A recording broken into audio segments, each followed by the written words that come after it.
Pues voy a compartir una pantalla, una presentación que va a ser la que guíe la predicación de hoy. Mirad, ahí tenéis una imagen donde se ve a los sacerdotes haciendo el servicio en el tabernáculo de Moisés, allí en concreto en el altar del holocausto. Bien, el mismo Dios que instituyó ese ritual, años después, siglos después, diría esto. Fijaros, dicen, ¿para qué me sirve, dice Jehová, la multitud de vuestros sacrificios? Hastiado estoy de holocaustos, de carneros y de sebo de animales gordos. No quiero sangre de bueyes, ni de ovejas, ni de machos cabríos. ¿Por qué pensáis que el mismo Dios que instituyó el ritual diría eso siglos después? Bueno, la realidad es que el pueblo de Israel se olvidó de lo que realmente estaba simbolizado en aquellos rituales. Al final hizo de esos rituales algo vacío, se olvidó de lo que realmente simbolizaban, hicieron algo vacío y como consecuencia de todo ello, su vida espiritual se quedó repercutida, quedó afectada. Comento este ejemplo porque hoy os quiero hablar precisamente de un ritual que el Señor instituyó ya no para los tiempos previos a la venida de Cristo a este mundo, sino para la era cristiana. Y es el rito de la Santa Cena que celebramos a menudo. Últimamente no lo hemos celebrado por la situación sanitaria. Y hoy quiero hablaros de la Santa Cena. Y os he puesto este ejemplo porque la Santa Cena también simboliza algo. La Santa Cena, el ritual se nos deja instituido para que nosotros, por la repetitividad del ritual, se nos quede imbuida la enseñanza que hay en él. Así que vamos a hablar de la enseñanza que hay en ese ritual.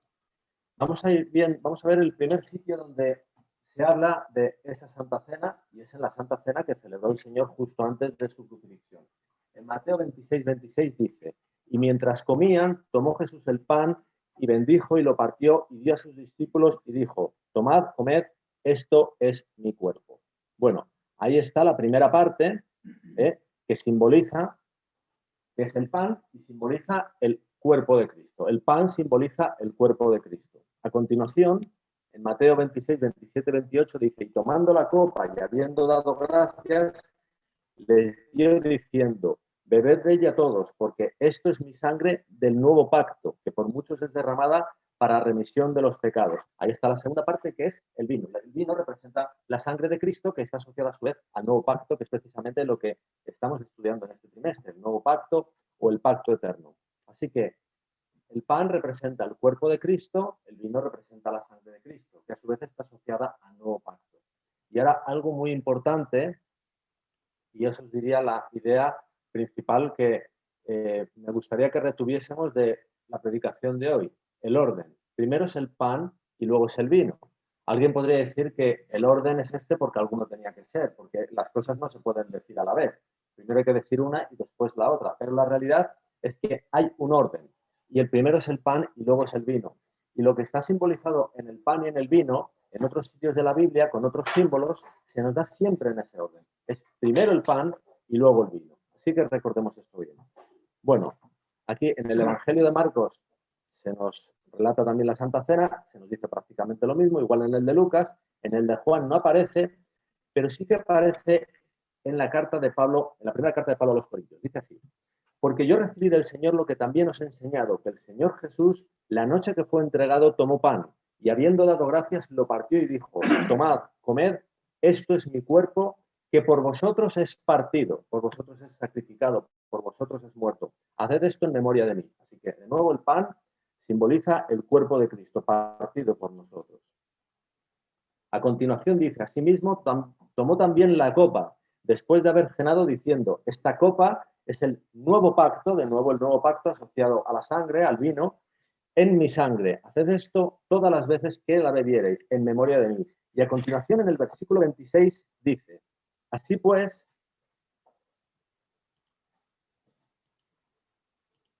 todas las veces que comiereis este pan y bebiereis esta copa, la muerte del Señor anunciáis hasta que Él venga. Se nos dice aquí que esto lo hagamos hasta que Él venga. Jesucristo todavía no ha venido.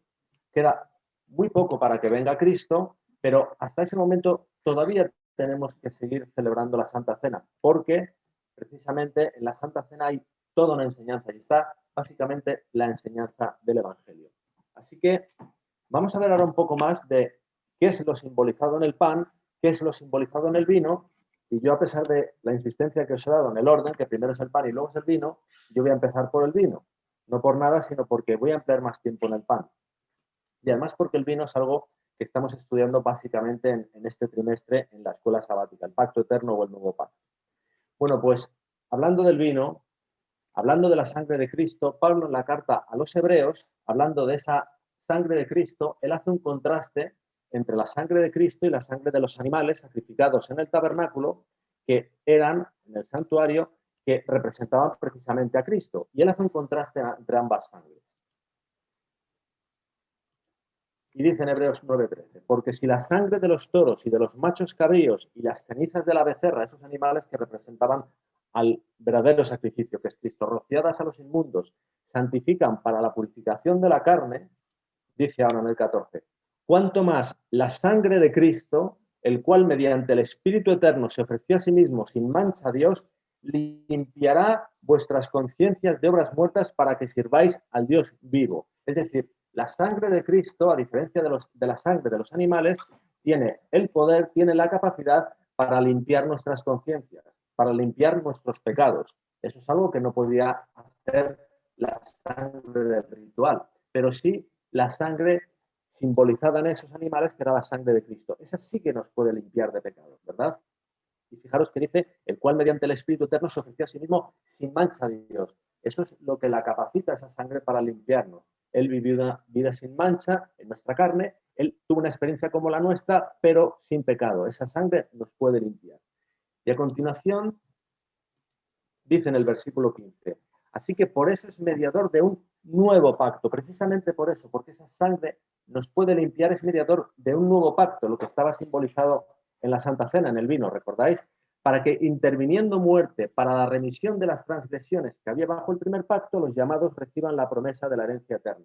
Es decir, en el nuevo pacto se pueden limpiar los pecados que había en el antiguo pacto. ¿Por qué en el antiguo pacto continuaban esos pecados? Porque ese antiguo pacto no tenía la capacidad de limpiar. El antiguo pacto, como estamos estudiando este trimestre, que era basado en las promesas del creyente para cumplir la ley de Dios. Pero esas promesas son vanas, son estériles, no hay poder en nosotros para hacerlo. El nuevo pacto limpia lo que no se limpia en el antiguo, y en el nuevo pacto es lo que nos puede dar paso a la herencia eterna, no por el antiguo pacto. Ahora, Pablo en el capítulo 10, cuando comienza, continúa haciendo ese contraste entre lo que puede hacer la sangre de Cristo y lo que hace la sangre de los animales. Y dice esto, en Hebreos 10:1, porque la ley, teniendo la sombra de los bienes venideros, no la imagen misma de las cosas, nunca puede, por los mismos sacrificios que se ofrecen continuamente cada año, hacer perfectos a los que se acercan. Fijaos, él está haciendo un contraste y dice que la sangre de los animales no pueden hacer perfectos. El contraste claramente, aunque no explícitamente, pero implícitamente nos dice que la sangre de Cristo sí que puede hacer perfectos. Eso es precisamente la obra en la que Jesucristo ahora mismo en el santuario celestial, en el lugar santísimo, está trabajando en hacer perfecto un pueblo, una iglesia. La sangre de Cristo hace lo que no puede hacer la sangre de los animales. Dice en Hebreos 10:2, de otra manera cesarían de ofrecerse. Si los sacrificios de los animales pudieran hacer eso, cesarían de ofrecerse. Pues los que tributan este culto limpios una vez no tendrían ya más conciencia de pecado. Y dice a continuación en el 3 y en el 4, pero en estos sacrificios cada año se hace memoria de los pecados, porque la sangre de los toros y de los machos cabríos no pueden quitar los pecados. Dicho de otra manera, si la sangre de los animales pudiera hacer eso, al año siguiente no se volvería a repetir el ciclo, pero el año siguiente se volvía a repetir el ciclo. Se empezaba de nuevo, los creyentes iban a hacer sus sacrificios por los pecados para que al final del año el sacerdote, el sumo sacerdote, hiciese día de la expiación. Era un ciclo repetitivo. Pero fijaros, en el verdadero santuario, donde Cristo está ejecutando el nuevo pacto, este ciclo tiene lugar una sola vez. No es de un año, es de 2000 años, pero el ciclo acaba y no se vuelve a repetir, porque efectivamente la sangre de Cristo sí que limpia pecados, sí que purifica a un pueblo para sí. Y esto es básicamente lo que celebramos en la Santa Cena cuando estamos bebiendo el vino. Y 1 Corintios 11:27 nos dice algo importante, de manera que cualquiera que comiera este pan o bebiera esta copa del Señor indignamente será culpado del cuerpo y de la sangre del Señor. Y hay muchas maneras de hacer esto indignamente, ¿no? Pero una sería haciendo lo que les pasaba al antiguo pueblo de Israel, que o vaciaban el ritual o lo desvirtuaban y en sus mentes había otras cosas. Eso realmente hace que el rito de la Santa Cena sea infructuoso, ¿verdad? Si estamos en nuestra mente albergando una idea de nuevo pacto o de lo que es capaz de hacer la sangre de Cristo diferente a lo que hemos visto. Bueno, vamos a pasar ahora al pan, que como os decía es la primera fase. Juan 6:33 dice, porque el pan de Dios es aquel que descendió del cielo y da vida al mundo. Está hablando Cristo y dice que el pan de Dios es Él, que ha bajado del cielo y da vida al mundo. En Juan 6:51 dice, yo soy el pan vivo que descendió del cielo. Si alguno comiere de este pan, vivirá para siempre. Ahora, comer el pan lo comemos, pero cuando él está hablando de comer está simbolizando algo más. Por ejemplo, si recordáis en Jeremías 15:16 se habla de comer la palabra, de comer una doctrina. O en Apocalipsis 10 se habla de ese librito que comemos y que en la boca le fue al pueblo dulce, pero en el estómago fue amargo. Comer en la Biblia muchas veces simboliza interiorizar, asimilar una doctrina. Si alguno comiere de este pan, y eso es lo que está simbolizando aquí, vivirá para siempre. Fijaros lo que nos dice, vivirá para siempre. Y el pan que yo daré es mi carne, de nuevo es él, la cual yo daré por la vida del mundo. Así que dice que su carne da vida al mundo o la da él por la vida del mundo. Ahora, ¿esto por qué es así? Bueno, pues veámoslo, por ejemplo, aquí en 1 Corintios 15:3. Porque primeramente os he enseñado lo que asimismo recibí, dice Pablo, que Cristo murió por nuestros pecados conforme a las Escrituras.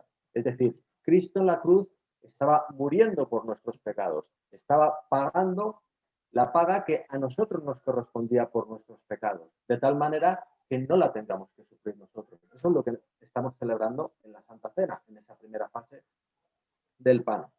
Ahora, cuando dice aquí la Biblia que Cristo murió por nuestros pecados, nuestros, aunque Juan 6:33 y Juan 6:51 dejan bien a las claras que esto afecta al mundo entero, pero ese nuestros pecados siempre ha sido algo muy controvertido en la historia del cristianismo, porque la Biblia muestra claramente que al final de los tiempos habrá perdidos eternamente, y al parecer va a haber bastantes. Jesucristo dice claramente en Mateo 25, evocando aquellos tiempos, que a los corderos los sentará a la derecha y a los cabritos a la izquierda. Habrá salvos eternamente y habrá perdidos eternamente, por lo cual nuestro siempre fue algo bastante controvertido. Yo voy a repasar un poco el pensamiento cristiano desde justo después de la Reforma hasta nuestros días. Y lo hago desde entonces porque es entonces cuando se recupera, aunque no completamente, una enseñanza tan importante dentro de la Biblia, que es la justificación por la fe. Y vamos a ver cómo se combinó entonces con este asunto, el que Cristo murió por nuestros pecados. Ese nuestros, ¿a quién afectaba realmente? Bueno, pues aquí tenéis primeramente a este señor que muchos ya habréis reconocido, que es Juan Calvino. Juan Calvino fue quien plasmó una teología, la teología que salió de la Reforma. Y Juan Calvino, el calvinismo, y esto todavía perdura hoy en día, y en las iglesias que tienen una enseñanza calvinista, pues esto es lo que se cree. Juan Calvino lo que decía es que Cristo en la cruz pagó por los pecados solo de aquellos que a su vez habían sido predestinados por Dios para ser salvos. Es decir, solo por unos elegidos predestinados. Ahora, esto es algo realmente problemático, porque eso querría decir que Dios a su vez predestinó a otros para una condenación eterna. Y además Calvino y los de su tiempo pensaban que la condenación eterna consistía en una tortura eterna.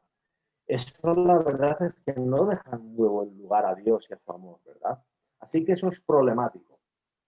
Bien, como esto era problemático y hubo quien se dio cuenta, vino este otro señor que es Jacobo Arminio, que vivió, él nació cuando estaba a punto de morir Calvino.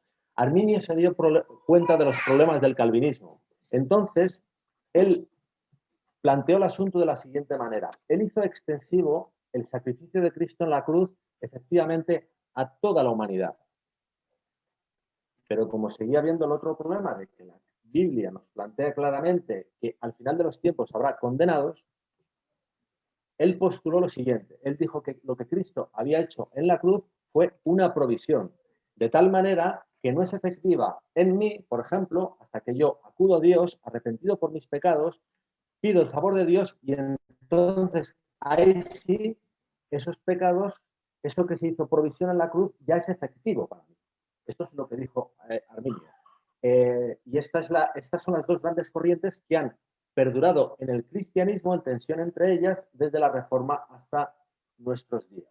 Ahora, la propuesta de Arminio también planteaba problemas, porque si el sacrificio de Cristo no es efectivo en mí hasta que yo acudo a él, yo tengo una intervención en el Evangelio. Y el Evangelio claramente nos presenta en las Escrituras que es la obra de Dios y solo de Dios. Y ahí no solo yo tengo parte en la obra de Dios, sino que es más, yo soy la iniciativa. El sacrificio de Cristo es efectivo en mí cuando yo acudo a él. Bueno, pues estas tensiones que ha habido siempre dentro de la justificación por la fe entre calvinismo y arminianismo se resuelven años después con estos dos personajes, que os muestro ahí, va con un poco de decalaje, la pantalla, Waggoner y Jones.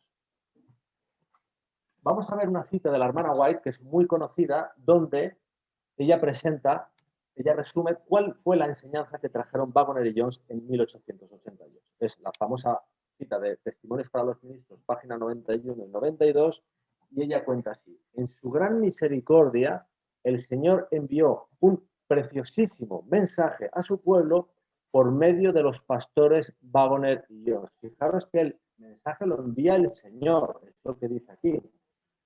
Lo hace por medio de estos dos hombres que el Espíritu de Profecía llamó mensajeros de Dios, pero el mensaje es del Señor, el mensaje es de Dios. Y dice a continuación, este mensaje tenía que presentar en forma más destacada ante el mundo al sublime Salvador. Lo llama sublime. ¿Por qué es sublime? Dice, el sacrificio por los pecados del mundo entero. Así que el gran centro del mensaje, el primer gran aspecto del mensaje que ella dice que hay que presentar de forma más destacada, no solo ante la Iglesia, sino ante el mundo, es que Cristo es el Salvador por los pecados del mundo entero. El Salvador por los pecados del mundo entero es por el mundo entero. No solo los creyentes, no solo los cristianos, no solo los adventistas del séptimo día, no solo los que tienen fe, sino del mundo entero. Este es el primer gran aspecto del mensaje. Y esto, si rememoramos lo que hemos estado hablando hasta hace un momento, esto se corresponde con el pan, ¿verdad? De la Santa Cena, el pan. El pan es primero. Y a continuación ella cuenta. Presentaba la justificación por la fe en el garante. Invitaba a la gente a recibir la justicia de Cristo, que se manifiesta en la obediencia a todos los mandamientos de Dios. Es decir, presenta la justicia de Cristo, que es la limpieza de nuestros pecados. Pero eso es lo simbolizado en la sangre. ¿Veis la secuencia? Primero presenta el pan y luego la sangre. Esto debió ser tan importante en cómo lo entendió Ellen White, que en la cita ella sigue hablando, pero sigue contando la misma secuencia. Fijaros lo que dice. Muchos, repite la misma secuencia, muchos habían perdido de vista a Jesús. Necesitaban dirigir sus ojos a su divina persona, a sus méritos, a su amor inalterable por la familia humana. Y la familia humana es la humanidad entera. Ahora, ¿dónde se muestra más palpablemente el amor inalterable de Dios por la familia humana? En la cruz, Cristo muriendo por los pecados de esa familia humana. De nuevo aquí ella presenta el pan y a continuación vais a ver que presenta la sangre.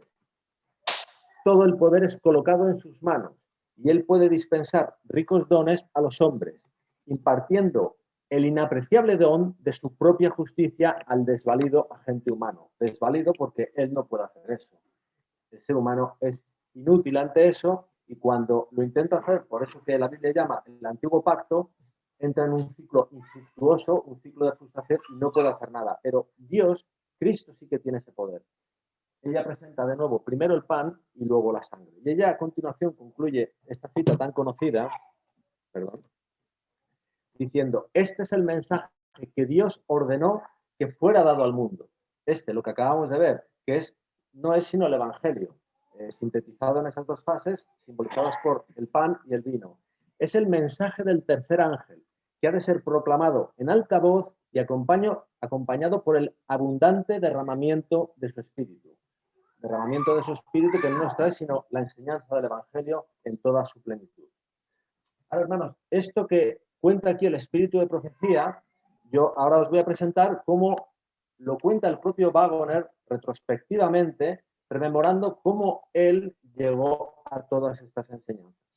Ahí tenéis a Waggoner, y esto es una carta suya que él cuenta al final de sus días. Y como os decía, retrospectivamente, fijaros lo que él dice. Un sombrío sábado de tarde, en 1882, estaba yo sentado algo apartado de la mayoría de la congregación en una gran tienda, en una reunión campestre en Hillsborough, California. Hillsborough, que es la localidad donde se retiró a vivir Ellen White en sus últimos días cuando ella volvió de Australia. Y precisamente cuando sucede lo que cuenta aquí Waggoner, la que estaba predicando era Ellen White. Bueno, pues él sigue diciendo. De repente brilló una luz a mi alrededor y la tienda se iluminó más intensamente que si el propio sol del mediodía estuviera brillando allí. Y vi a Cristo colgando de la cruz, crucificado por mí. Él vio que lo que Cristo estaba haciendo en la cruz fue por él. Ahora fijaros lo que dice a continuación. En aquel momento tuve mi primera convicción profunda, que me vino como diluvio sobrecogedor de que Dios me amaba y de que Cristo murió por mí.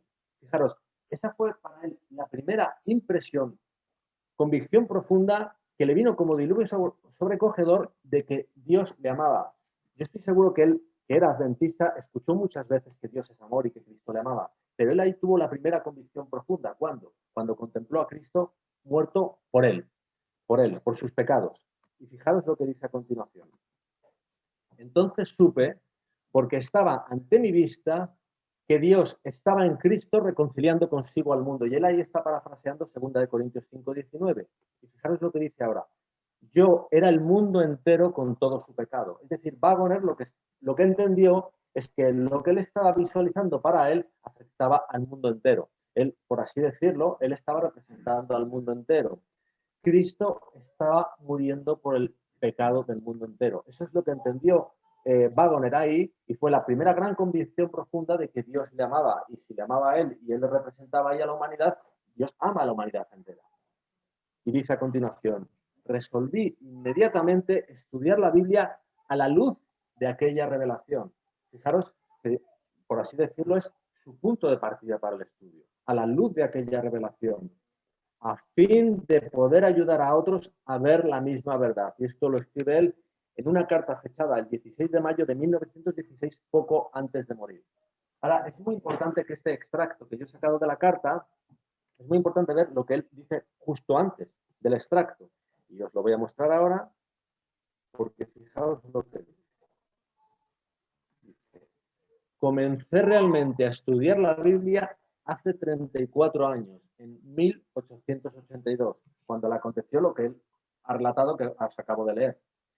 Fijaos, esto lo dice un hombre que era pastor, que era hijo de pastor, su padre era pastor, que era hijo de una familia adventista, y imagino que él llevaba mucho tiempo leyendo y estudiando la Biblia. Pero él lo que dice es que cuando él entiende esto, es cuando realmente comienza a estudiar la Biblia. Es decir, este es el gran punto de partida para entender el mensaje de Dios, lo que él contempló allí cuando visualizó a Cristo muriendo por él, por sus pecados y por los de toda la humanidad. Ahora, esto que entendió Waggoner en aquel momento, otros lo entendieron muchos siglos antes. Fijaos, los amigos de la mujer samaritana, fijaos lo que dicen, Juan 4, 41, 42. Y creyeron muchos más por la palabra de él, y decían a la mujer, ya no creemos solamente por tu dicho, porque nosotros mismos hemos oído y sabemos que verdaderamente este es el Salvador del mundo, el Cristo. Y esto que entendieron ellos es algo que la Biblia nos dice claramente, primera de Juan 4:14, y nosotros hemos visto y testificamos que el Padre ha enviado al Hijo, el Salvador del mundo. Del mundo. No es de los cristianos, no es de los predestinados, no es de los que ejercen fe. Aquí pone el Salvador del mundo. Ahora, exactamente qué nos quiere decir la Biblia cuando nos dice que Cristo es el Salvador del mundo, que es precisamente eso que celebramos en el pan en la Santa Cena. Os voy a mostrar una cita del Espíritu de Profecía. Fijaos, Mensajes Selectos 1, página 403. Dice, no hay ningún pecado, vamos a leerlo lentamente, vamos a prestar atención, no hay ningún pecado que pueda cometer el hombre para el cual no se haya pagado en el Calvario. Lo voy a leer otra vez. No hay ningún pecado, ninguno, que pueda cometer el hombre para el cual no se haya pagado en el Calvario. Añado una palabra que no está ahí, pero creo que implícitamente se entiende, que no se haya pagado ya en el Calvario. Ahora fijaos, cuando dice no hay ningún pecado que pueda cometer, aquí no está hablando solo de mis pecados pasados, aquí está hablando también, por ejemplo, del pecado que yo pueda cometer mañana. Lo que me está diciendo aquí el mensaje es que el pecado que yo pueda cometer mañana, por ese pecado, Cristo ya ha pagado en el Calvario, es lo que está diciendo, a no ser que esta noche se cierre el tiempo de gracia, que pensamos que no, ¿verdad? Pensamos que queda poco, pero queda un poquito más. Esto es lo que me está diciendo el Espíritu de Profecía, ¿verdad? Bueno, yo sé que esto puede sonar muy chocante porque esto parece que puede sonar a gracia barata o a libertinaje, ¿verdad? Puede llamar una invitación al libertinaje, ¿no? Pero vamos a ver que no es así. Y desde luego no es gracia barata porque la gracia, por definición, es gratis. Gracia quiere decir, apela a gratuito, ¿verdad? La gracia es gratis, no es ni cara ni es barata, es gratis, ¿verdad?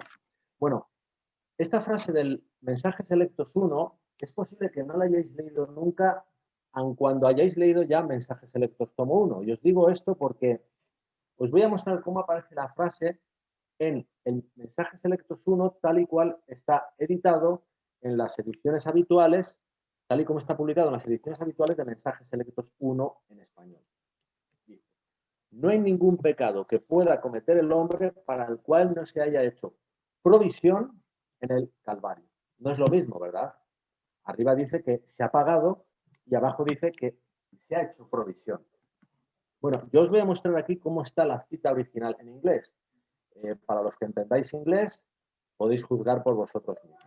Y he subrayado ahí la palabra en conflicto. Es la palabra satisfaction. La palabra satisfaction, claramente se entiende, equivale a la palabra española satisfacción, pero financieramente hablando, se traduciría por liquidación o también satisfacción de una deuda. Pero veis que es claramente lo que dice el texto. Eso no es provisión.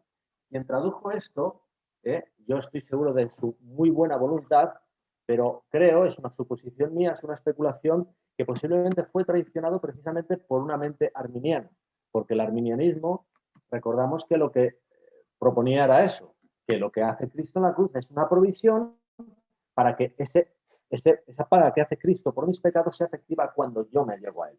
¿De acuerdo? Pero no es lo que dice el texto. El texto lo que dice es que Cristo satisfizo la paga que era para mí. Ahora, esto no lo inventa la hermana White. Esto es algo que ella lo extrae de la Biblia. Ella se lo muestra a Dios porque esto está en la Biblia. Yo os lo voy a mostrar en la Biblia. Fijaros. Colosenses 2:13 dice, y a vosotros, estando muertos en pecados y en la incircuncisión de vuestra carne, os dio vida juntamente con él. ¿A qué vida se está refiriendo este versículo? Bueno, pues a la vida que tenemos cuando venimos a este mundo.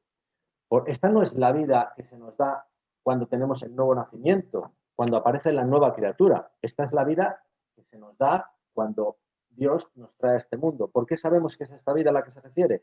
Porque dice, estando muertos en pecados y en la incircuncisión de vuestra carne. Otras traducciones dicen, mientras estáis muertos en pecados. Mientras estamos muertos en pecados, Cristo nos da vida. ¿Por qué? Porque los pecados no nos matan, porque los pecados han recaído sobre Él. Y por eso tenemos vida. ¿De acuerdo? Ahora, fijaros cómo concluye el versículo. Os dio vida juntamente con Él, dice, perdonándoos todos los pecados. Aquí dice que nos perdonó todos los pecados. Esto es lo que dice, ¿verdad? No me lo invento yo, lo podéis ver en vuestras Biblias y seguro que lo habéis leído muchísimas veces. Ahora, Posiblemente os estaréis preguntando, y no sin razón, ¿por qué puede ser esto así si luego la Biblia nos invita a acudir a Dios cuando arrepentidos, cuando convencidos de pecado, vamos y pedimos perdón por nuestros pecados? ¿Cómo puede ser esto así si Cristo nos perdonó todos los pecados en la cruz? Y esto es, por ejemplo, lo que aparece aquí, en Marcos 1.4. Marcos 1.4 dice, bautizaba a Juan en el desierto y predicaba el bautismo de arrepentimiento para perdón de pecados. Ese es el segundo perdón del que hablaba ahora. Cuando somos convencidos de pecado, arrepentidos acudimos a Dios para pedir perdón por nuestros pecados. Ahora, ¿cómo puede ser esto así? ¿Cómo puede Cristo habernos perdonado todos los pecados y luego invitarnos a pedir perdón por los pecados? Bueno, la razón está en que, aunque las dos palabras son la misma, con distintas terminaciones, la raíz es la misma, perdón, esto es consecuencia de que el español, como otras lenguas modernas, son mucho más pobres que el griego, pero no son la misma palabra en griego. Yo os lo voy a mostrar aquí. La palabra de Colosenses 2.13 es esta palabra, carisamenos, mientras que la palabra de Marcos 1.4 es la palabra afesín. Bueno, os comento que la mayoría de las veces que en el Nuevo Testamento encontréis la palabra perdón o el verbo perdonar, se corresponde con la raíz de esta palabra, afesín. Es la palabra mayoritaria que aparece en el Nuevo Testamento cuando se habla de perdón, ¿vale? Entonces, antes de nada, os voy a mostrar qué es lo que significa esa palabra afesín. Se nos traduce en español perdón, pero ya hemos visto que es una traducción incompleta, insuficiente, es pobre. Os voy a mostrar otro versículo del Nuevo Testamento donde está esa palabra. Fijaos, Mateo 13:36. Entonces, despedida la gente, entró Jesús en la casa y acercándose a él sus discípulos le dijeron, explícanos la parábola de la cizaña del campo. Pues bien, esa palabra que yo he subrayado ahí, despedida, mirad qué palabra es la palabra hacéis. Es la misma raíz. Es una terminación distinta porque es un tiempo verbal distinto, aquí es un participio pasado, arriba es un sustantivo, pero es la misma palabra. Fijaos, eso quiere decir que Marcos 1.4 lo podríamos traducir así. Y predicaba el bautismo de arrepentimiento para despedida de pecados. Es decir, en ese perdón, cuando acudimos a Cristo arrepentidos por nuestros pecados, Cristo lo que hace es limpiarnos. Eso es el perdón de los pecados, eso es lo que la Biblia llama justificación por la fe y se corresponde con lo que antes hemos visto simbolizado por el vino en la Santa Cena, la limpieza de nuestros pecados. Os voy a mostrar otro versículo. Mirad, 1 Corintios 7:11. Y si se separa, quédese sin casar o reconcíliese con su marido y que el marido no abandone a su mujer. Bueno, pues esa palabra abandone, fijaos qué palabra es. Es la palabra griega afienai. De nuevo es la misma raíz. Afesín, afienai. De manera que Marcos 1.4 lo podríamos traducir así. Y predicaba el bautismo de arrepentimiento para abandono de pecados. Eso es lo que hace Cristo cuando acudimos arrepentidos a pedir perdón por nuestros pecados. Él nos limpia de nuestros pecados por medio de su sangre, según él prometió con el nuevo pacto.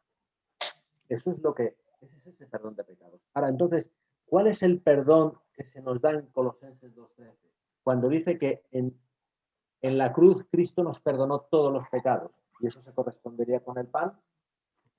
Bueno, pues os voy a mostrar otro versículo del Nuevo Testamento donde está este verbo. Fijaos. Efesios 4:32. Antes, sed benignos unos con otros, misericordiosos, perdonándoos unos a otros. Y ese perdonándoos es el verbo carizomenoi. Y veis que es la misma raíz. Cambia la terminación, es otro tiempo verbal, pero es el mismo verbo, la misma raíz. Ahora, ¿de qué nos está hablando Efesios 4:32? Del perdón que nos damos unos a otros. Pero en ese perdón que nos damos unos a otros, tenemos capacidad de limpiarnos los pecados, ¿no, verdad? Si yo te afrento con algo, Juan Andrés, y tú mañana me dices, Fernando, te perdono, lo que me estás queriendo decir es que hago tabla rasa, me olvido de esto y tú me estás diciendo que para ti la relación conmigo es igual que lo era hasta antes de mi afrenta. Pero no hay ninguna limpieza de pecado, eso es lo que me estás diciendo. Y eso es lo que se dice aquí en Efesios 4:32. Y fijaros, el ejemplo que pone él, Pablo, es precisamente el que dice a continuación. Como Dios también os perdonó a vosotros en Cristo. Y ese perdonó es ecarisato. que tiene la misma raíz también de Colosenses 2:13. Así que eso es lo que Cristo hace en la cruz. Dice, yo esto no os lo tomo en cuenta, porque precisamente yo la paga la pongo sobre mi Hijo. Él ya paga para vosotros y para vosotros no hay condenación pendiente, no hay paga por vuestros pecados porque ya ha pagado Cristo. Fijaos, en Colosenses 2:14 se nos aclara lo que está diciendo en Colosenses 2:13. Perdonándoos todos los pecados, dice, anulando el acta de los decretos que había contra nosotros. Ahora, ¿cuál es el acta que había contra nosotros? Es un acta de muerte, porque la paga del pecado es la muerte. Y lo que está diciendo aquí es que Él la anula. ¿Por qué? Porque recae sobre Cristo. Él la anula en la cruz. Un acta es un documento que muestra la resolución de algo. La resolución de nuestros pecados es la muerte. Y eso es anulado para nosotros porque recae en Cristo. Anulando el acta de los decretos que había contra nosotros, que nos era contraria, quitándola de en medio y clavándola en la cruz. Y fijaros lo que nos dice a continuación que hace también Cristo en la cruz, Colosenses 2:15. Y despojando a los principados y a las potestades, los exhibió públicamente, triunfando sobre ellos en la cruz. La justicia de Cristo triunfa sobre las asechanzas del enemigo. Y esa justicia es la que nos da, es decir, lo que aquí está presentando es el vino. Pero fijaros, primero es el pan, en Colosenses 2:13 y en Colosenses 2:15 es el vino. Ahora, alguien también se podría estar preguntando, bueno, si Cristo pagó ya por todos nuestros pecados en la cruz, si no hay condenación para nuestros pecados por lo que hace Cristo por nosotros en la cruz, ¿qué es lo que nos puede condenar eternamente? Porque, como decía antes, la Biblia muestra claramente que habrá condenados eternamente, ¿verdad? Habrá muchos que no estarán en la tierra nueva, ¿verdad? Bueno, pues lo que nos puede llevar a la condena eterna es esto. Mirad. Marcos 16:15 dice, y les dijo, id por todo el mundo y predicad el evangelio a toda criatura. Ahora, ¿el evangelio qué es? Es lo que hemos condensado aquí en la enseñanza del pan y del vino. El pan, Cristo muriendo por nuestros pecados, el vino es Cristo limpiándonos de nuestros pecados, ¿vale? Predicad el evangelio a toda criatura. Y dice a continuación, Marcos 16:16, el que creyere y fuere bautizado será salvo, mas el que no creyere será condenado. Lo único que nos puede llevar a la condenación es no creer el evangelio. Puede ser no aceptarlo, puede ser no rechazarlo, o puede ser figurándonos de otra manera distinta a como es, no aceptando, desconfiando de la gracia de Cristo. O bien, y luego hablaremos de eso porque es tan importante, invirtiendo el orden, pensando en nuestra mente que primero es el vino y luego el pan, pero no, primero es el pan y luego es el vino. Aquí dice que el que creyere y fuere bautizado será salvo. Y alguien también podría decir, bueno, aquí no habla solo de creer, aquí habla de ser bautizado. Pero la realidad es que el bautismo es otro ritual también, como lo es la Santa Cena, que también simboliza algo. Cuando yo soy sumergido en las aguas del bautismo, lo que estoy simbolizando, lo que se está simbolizando es que yo muero con Cristo, como Él murió en la cruz. Y cuando uno cree las buenas nuevas del Evangelio y entiende lo que Cristo ha hecho por él en la cruz del Calvario, cuando esto es interiorizado, asimilado hasta sus últimas consecuencias, verdaderamente uno está dispuesto a morir con Cristo. La secuencia de pan y vino, que como os decía antes es tan importante, que es esa secuencia y no la contraria, está por todas las escrituras. Yo os voy a mostrar algunos sitios. Fijaros, Gálatas 3:13. Cristo nos redimió de la maldición de la ley, hecho por nosotros maldición. Ahora, ¿cómo se hizo maldición? Dice, entre paréntesis, porque está escrito, maldito todo el que es colgado en un madero. Es decir, Él se hace maldito por nosotros en la cruz. La maldición que era para nosotros recae sobre Él. Y dice a continuación, en Gálatas 3:14, para que en Cristo Jesús la bendición de Abraham alcanzase a los gentiles. Ahora, la bendición de Abraham, lo estamos estudiando también en este trimestre, es la justificación por la fe. Es la limpieza del pecado. Pero fijaros que aquí la secuencia que nos muestra es, primero, Él se hace maldición por nosotros, el pan, es una preposición causal, para darnos la bendición. Él tiene que hacerse maldición para poder darnos la bendición. Es primero el pan y luego es el vino. Pienso que muchos cristianos entienden que Cristo nos da la bendición para podernos librar de la maldición. Pero lo que dicen las Escrituras es lo contrario. Él se hace maldito por nosotros para poder darnos la bendición. Luego veremos por qué esto es tan importante. Vamos a ver algún sitio más donde está la secuencia. Está por muchos sitios. Pero mirad, Romanos 5:10 dice, Porque si siendo enemigos fuimos reconciliados con Dios por la muerte de su Hijo, ahí está el pan, dice a continuación, en el mismo versículo, mucho más, estando reconciliados, seremos salvos por su vida. O dicho de otra manera, seremos salvos de la ira venidera. ¿Por qué? Porque nos limpiará del pecado. De esta manera seremos salvos de la ira venidera. Ahora, fijaros, la secuencia es el pan y el vino. Y además lo presenta de una manera tal que el entender el pan, el entender lo que Cristo ha hecho por nosotros en la cruz, es el sustento de nuestra fe para entender la parte siguiente. Que mucho más, ahí está la denotación de que es un sustento de fe. Si nos ha hecho eso, ¿cuánto más nos hará salvos por su vida? Fijaros, la misma idea, con la misma secuencia, está en Romanos 8:32.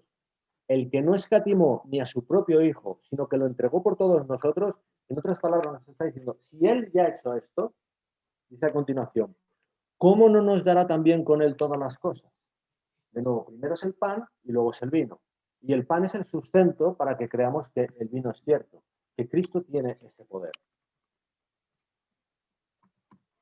Mirad, 1 Corintios 11:29 dice, porque el que come y bebe indignamente sin discernir el cuerpo del Señor, sin entender lo que Cristo ha hecho por nosotros en la cruz, simbolizado en el cuerpo simbolizado en el pan, juicio come y bebe para sí, como antes se decía en Marcos 16:16. Si yo no acepto eso, estoy en serios problemas. Juicio come y bebe para sí. Bueno, alguien podría decir, bueno, eso también suena arbitrario por parte de Dios, ¿no? Porque, bueno, y si yo no tengo el entendimiento para entenderlo así, yo puedo también amar a Dios, ¿no? Bueno, la realidad es que Dios nos da todas las evidencias, también en las Escrituras, como estamos viendo, aunque es difícil de creer, porque es algo que atenta contra nuestra lógica. Nosotros que merecemos tampoco como Cristo ha podido hacer tanto por nosotros, ¿verdad? Atenta contra nuestra lógica y contra nuestro sentido de la justicia. Pero es lo que nos dicen las Escrituras. Y no es arbitrario por parte de Dios. Hay una razón por la que Dios lo tiene que hacer en esta secuencia. Primero es el pan y luego es el vino. Si no, no funciona. Y lo vamos a ver condensadamente. Voy a saltar aquí algunas cosas. Mirad, esta cita del Espíritu Santo. Review and Herald del 13 de diciembre de 1892. Vamos a leer despacio, porque aquí está la clave, fijaos. La salvación ganada para el hombre por medio del sacrificio de Cristo es la única que sirve. Lo único que sirve es el sacrificio de Cristo. Es la salvación ganada para nosotros. La liberación de la condena. Ahí está el pan, ¿verdad? Pero eso tiene un punto y coma, eso sigue. Pues eso es lo que salva del pecado.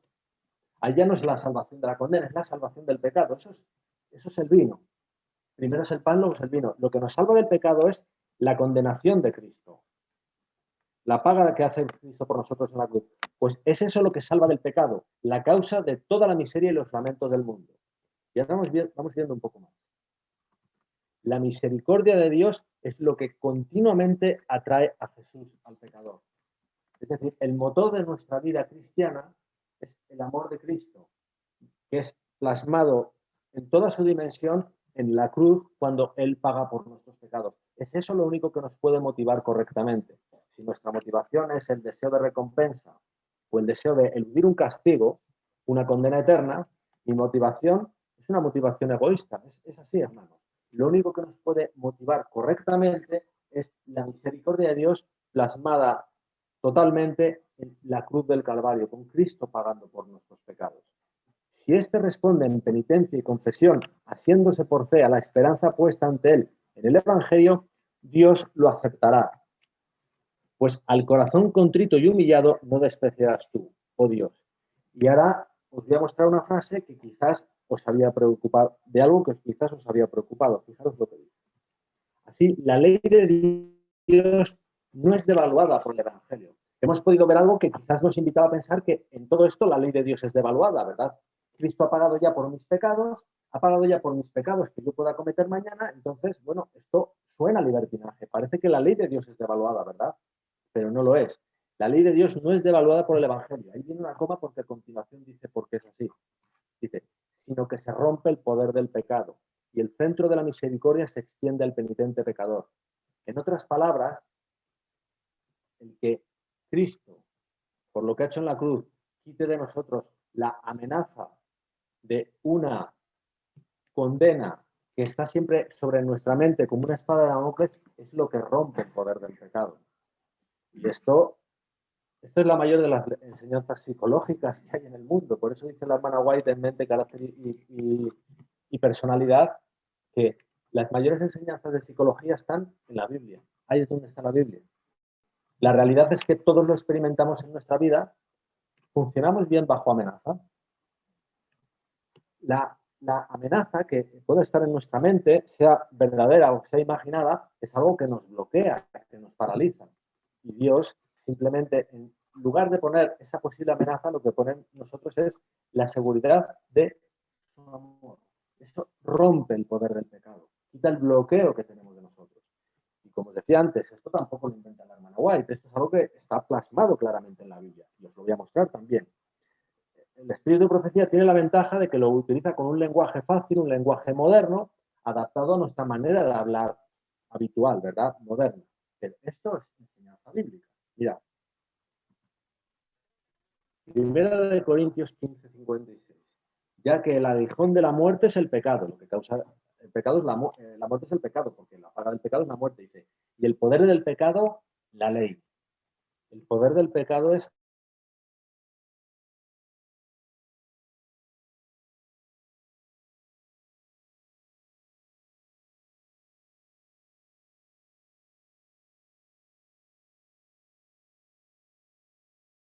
versículos que parecen hablar peyorativamente de la ley, nos crean una incomodidad, ¿no?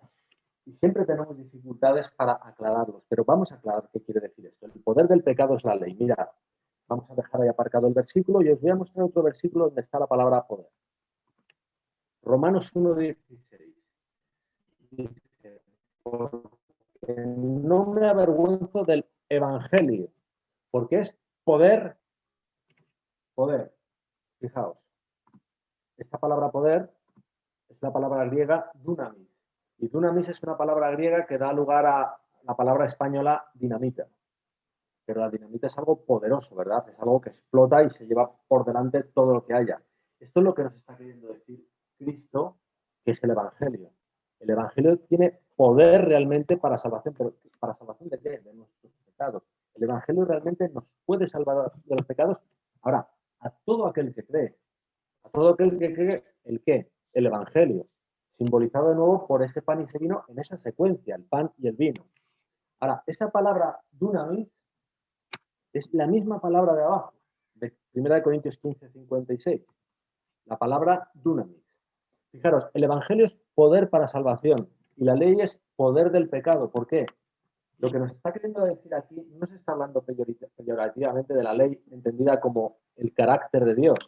Eso que quiere escribir por el nuevo pacto Dios en nuestros corazones, sino un intento infructuoso de satisfacer a Dios por medio de guardar la ley. Yo, por mis propios medios, que eso es el antiguo pacto.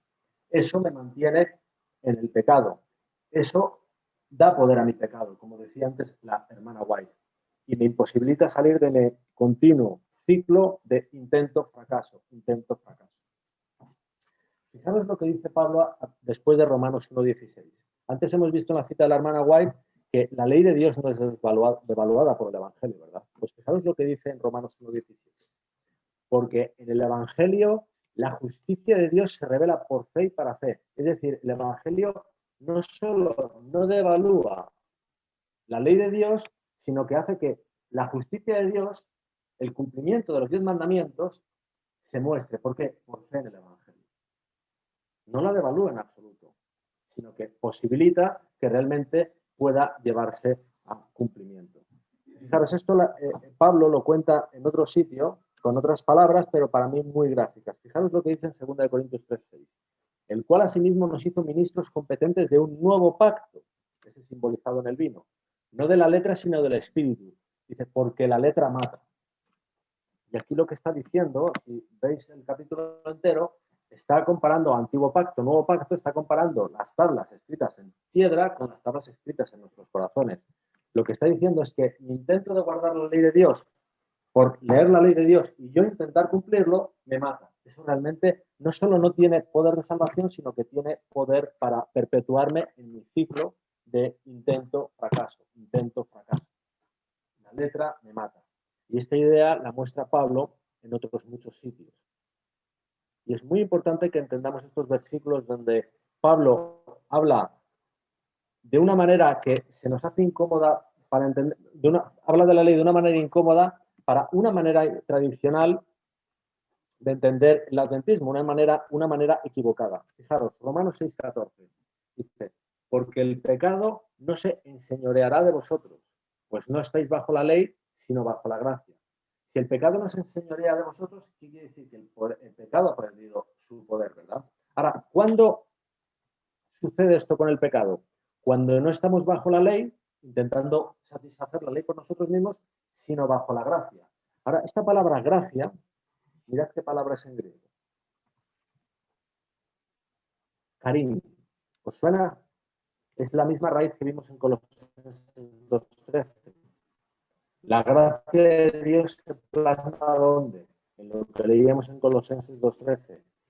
Cristo pagando por nuestros pecados, perdonándonos todos nuestros pecados. Estada en la cruz del Calvario, según se nos dice en Colosenses 2:13 y en otros sitios, el pecado pierde su poder ante nosotros. Fijaros, otra manera de decirlo de Pablo. Porque todos, Gálatas 3:10, porque todos los que dependen de las obras de la ley están bajo maldición. Esto no quiere decir que la ley está abolida, como interpreta mayoritariamente el mundo evangélico de este versículo. Lo que está diciendo es que las obras de la ley, mi intento de satisfacer la ley por mis propios medios, según la letra, como decía antes en otro versículo, me imposibilita de salir de mi ciclo de intento y fracaso y me mantiene en maldición. Solo el Evangelio me saca de ahí.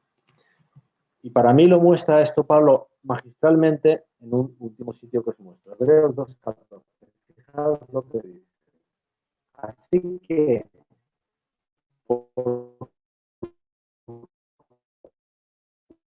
cuanto los hijos participaron de carne y sangre, nuestra carne y sangre caída, él también participó de lo mismo. Cristo participó de lo mismo, de nuestra carne y sangre, carne caída, para destruir por medio de la muerte, de su muerte, al que tenía el imperio de la muerte, esto es, al diablo. O sea, su muerte en la cruz destruye al diablo, pero el diablo físicamente sería destruido 3000 años después, ¿verdad?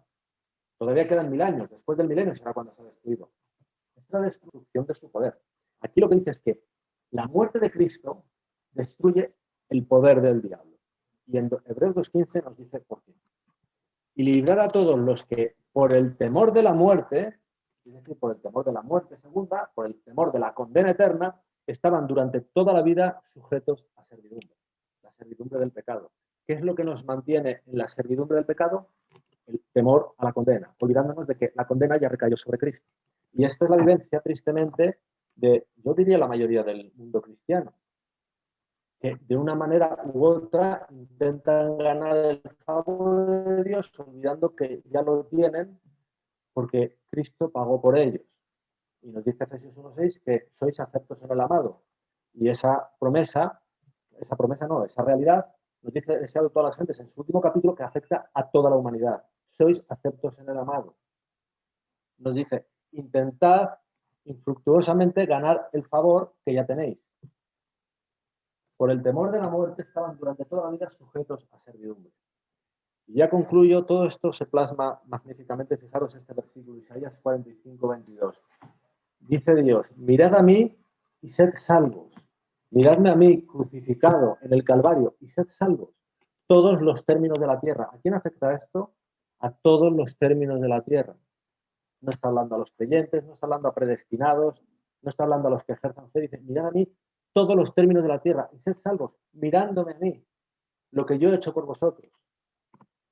Juan 6:54, el que come mi carne y bebe mi sangre tiene vida eterna y yo lo resucitaré en el día posterior.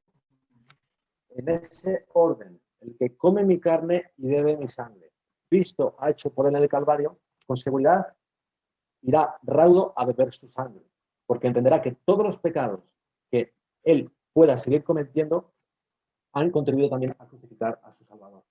Y directamente le repugnarán. Ya no será la motivación de ganar recompensas, de perder condenación, sino simplemente gratitud a que tanto hizo por ellos. Yo he concluido, hermanos. No sé si es el momento de pasar a la parte musical.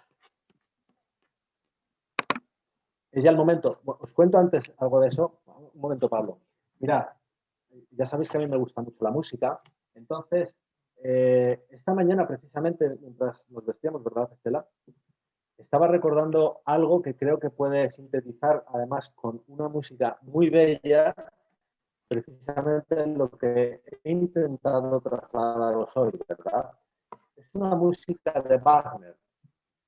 Yo creo que la mayoría de vosotros no sabéis alemán, yo desde luego no lo sé, de que escuchéis la música, leáis atentamente, por favor, vete diciéndole a Estela que no puede verlos, los subtítulos que hay. Así que cuando quieras, Pablo.